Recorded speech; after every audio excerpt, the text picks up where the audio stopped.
What's up, you guys? We're back. Another warm up. We're going to start with some single leg deadlifts, but we're not going to use any weight. So it's just kind of like a single leg toe touch. But I want you to think about the same performance points that we use when we do a deadlift so that you're keeping your back just as strong as you go. So I'm going to stand on my left leg and I'm going to bend it just a teeny bit. Then I'm going to straighten out my right and I'm just going to hover my foot off the ground. As I fold forward, my right heel is going to lift up. So I'm trying to keep basically a straight line from my right heel through my right shoulder. So I just slowly fold forward, hands come down to the level of mid-shin, something like that, and then I stand back up and switch sides. So again, the standing leg is bent, the lifting leg is completely locked out. I fold nice and slow. Ooh, almost fell on camera. Don't tell anybody about that. But nice and slow on the descent, nice and slow and easy. Feel for tension in the back of that standing leg, and then stand back up. Nice and steady as you go back and forth between each rep. Next up, we're doing a low plank hold. So the high plank hold is here. Guess where a low plank hold is? That's right, it's like the bottom of a push-up. But we're in an active position, not just laying down. Now, I'll know if you do. If you're just laying there, I always know. So at the bottom, I want you to think like hover your chest just off the ground. Same position as as the bottom of a push-up, okay? So my arms are out from my body about 45 degrees. I'm just hanging out here, okay? 20 seconds there.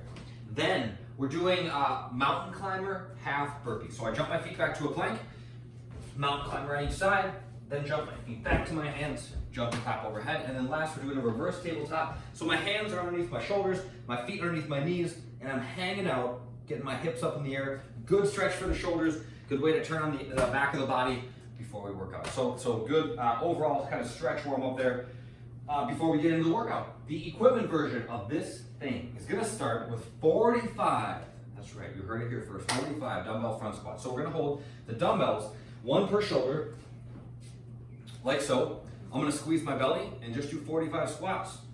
If you don't set the dumbbells down for all 45 reps, you get a gold star. After that, so you're gonna do, this is a 15-minute workout. You start with 45 dumbbell front squats. You do not have to go back to the front squats once you get through with them, okay? So get through them, don't have to go back to them, all right? That's just the buy-in for the workout. So take as long as you need to make them, to do them really well, but once they're done with, that's a thing of the past. They're dead to you. After that, we begin rounds of 21 Russian swings, 15 burpees, and then 9 dumbbell power cleans. So Russian swings you can do with both hands. Hold on to the dumbbell. We're gonna keep our back braced as we swing back, and then open our hips to swing the dumbbell up into the air in front of us. If you have a kettlebell, that works even better, but a dumbbell will certainly work. After that, burpees, we know them, we love them. Jump and clap overhead. Remember that a burpee's not a strict push-up, okay? Just get your chest to the ground without knocking the wind out of yourself. Your arms just kind of there to help ease you down. And then after that, power cleans with the dumbbell. So we're gonna touch the leading edge of the bell to the ground beside our feet. Shoulders back, belly tight. Send my hips back, touch. Then open my hips and use that fast opening to get the dumbbells up, okay? So again, 45 squats, then you're done with those. 21 swings, 15 burpees, 9 power cleans, over and over and over again until the 15 minutes is up. All right, body weight is a similar format. And since we're not gonna use weight, you're gonna do 100 air squats, okay? Even though there's no weight, prioritize quality, make sure that they're good reps. Feet at shoulder width, knees should be pushing out as you go, hips go below your knees at the bottom. The tempo that feels right for you is fine on the descent. Don't rush them. When people tend to go too fast, that's when stuff starts getting a little sloppy, so go at a pace where you can check in with your technique as you work. Then 21 tuck-ups, 15 burpees, and 9 odd object Russian twists per side. So tuck-ups, similar to a V-up, but I'm gonna bend my knees. So I come up, bring my chest to my thighs, and then come back down. My feet stay together, my legs are extended at the bottom, chest tucks to my thighs at the top. Burpees, we know, odd object Russian twists. Get a little bit creative here. Grab a couple books or something. I wouldn't go super heavy for this, but hold on to something that gives you a little bit of weight. Touch the ground on your left, and then your right, that's 1. 2, 3, get creative, find something that will challenge you. The accessory work, all right. Oh, I didn't notice that there's 30 seconds of rest after each round.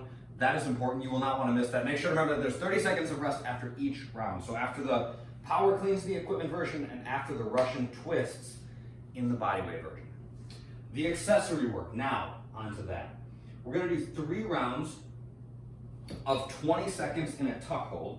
Okay, so I got these chairs set up wide enough that my hips can get between them. What I'm gonna do is support myself with my arms as I bring my torso to vertical. So I'm just tucking myself here, okay? So my knees are up above my hips. I'm trying to get my back to vertical. We're just gonna hang out there for 20 seconds. It should be pretty challenging. If your hips sit back, it gets easier. So if you're just sitting there, you're like, this doesn't feel that bad, try to get your spine to be vertical. That's gonna make it a more challenging position. That's what we wanna go for. After each set of the tuck hold, we're gonna do 8 push-ups plus a dumbbell row per side. So I get my dumbbells situated. I'm gonna do a push-up on the bells, then a row on the right, and then a row on the left. So I'll do 8 of those. If you guys don't have dumbbells, do a push-up, shoulder tap left, shoulder tap right, and see how square you can stay without letting your hips kind of swivel from side to side as you go. Last up, we got the mobility. We're gonna roll out our pec in the front of our shoulder with a lacrosse ball for 3 minutes per side. So I'm gonna lay face down. I'm gonna put the ball in front of my chest. So I usually start out like kind of underneath my collarbone and just roll around there. I'll put some weight into it, so I'll lean to my left a little bit. I put my arm up overhead. Having the dumbbells right next to you is not ideal. I'm gonna lean into the ball and then just do some circles. So I bring my hand back behind my back and then come all the way back up to overhead. Just back and forth like so. We'll do 3 minutes per side. And as you work, move the ball. So it doesn't need to just stay in one place. Search around, find some areas that feel like specifically tight. Sometimes like the side of the pec, like right in the front of the shoulder can feel a little bit more tender. So find those spots that feel most productive for you and then spend some time working on them. That's it from me in my dining room, living room. Chase is over here taking a nap. That's all. See you guys in the next one. Have a good day.